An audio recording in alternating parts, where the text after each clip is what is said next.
Hi, thank you for coming out tonight. This is my treatise on consequences of ethanol, and I hope it reaches you accordingly. So you finally go out and decide to buy that truly green vehicle that runs on E85, which is an 85% mixture of ethanol and 15% mixture of gasoline. So, driving it around, then you have to go fill up. And then, hey, you discover that this fuel is more expensive than your gasoline was.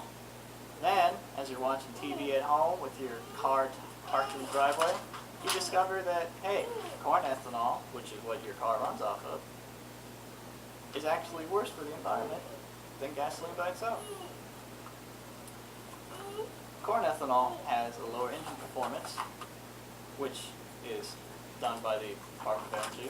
It's also more expensive, which you actually just realize by driving around, but it's also given by the Department of Energy. Corn ethanol, as a matter of fact, produces only 15% less greenhouse gases than gasoline, which was conducted by the research was done by the University of Minnesota. And then the energy balance, which is the efficiency, is still in dispute, but still on the borderline, which is a combination of coming from research by the Department of Energy and Cornell University. Corn ethanol only has a marginal positive energy balance according to the Department of Energy. An energy balance is the net result of the energy produced when compared to the energy required to produce it. So, for instance, oil has some energy requirement of building the oil rig, transporting the materials, and then drilling the oil, and then taking the oil back to the state for refining, and etc. This is sometimes called the energy return on energy invested, which is measured in BTUs or heat energy. According to Dr. Pimentel of Cornell University, oil has a 3-to-1 ratio.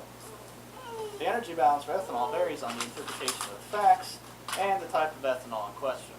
So for corn ethanol, which was studied by the Argonne National Laboratories in 2001, which was paid for by the Department of Energy, determines that its net energy balance is actually 1.67 to 1. However, critics of this study, like Dr. Pimentel of Cornell, suggest that it's more like 0.8 to 1, making it a negative energy balance. Naturally, supporters of the Argonne Laboratories study believe that Dr. Pimentel's study was erroneous. Be as it may, even using the best ratio of 1.67 to 1, corn ethanol cannot match the energy requirements that this country requires due to its low efficiency when compared to oil. In a nutshell, corn ethanol and that much alone is not as good as we all would hope it to be. This marginal positive energy balance is more practical implications. Ethanol gets fewer miles a gallon than gasoline, even when it's mixed, such as the 10% or even the E85 with that new vehicle you just bought.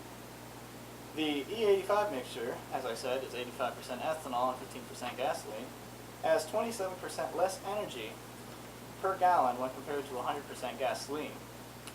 And this was determined by the Department of Energy, which would translate into a 27% increase in the need to refuel.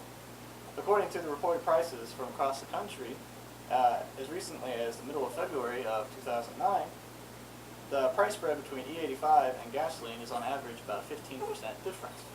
This means you're actually spending more money to operate an E85 vehicle for the same amount of performance as a gasoline vehicle.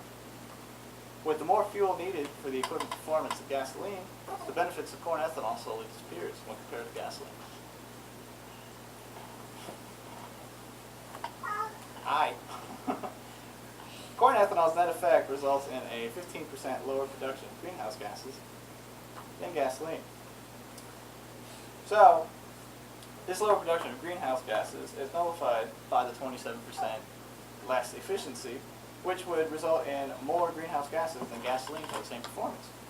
The end result is that by turning to this renewable energy source, will break us free of political independence, but we're still going to be doing harm to our planet. In conclusion, it's my hope that the consequences of corn ethanol is out there in the public before the lobbyist of ethanol has become too great, as it has with oil. The questionable inefficiency in both production and the use, resulting in worse effects on the environment than oil, are critical pieces of knowledge that must be gotten out to the public. It doesn't matter if you're an environmentalist or a politician. You, behind the optimism of media and supporting scientists, politicians, which have something to gain, from the ethanol success, just go to the Department of Energy's website and do the math and find out the facts for yourself. Thank you for your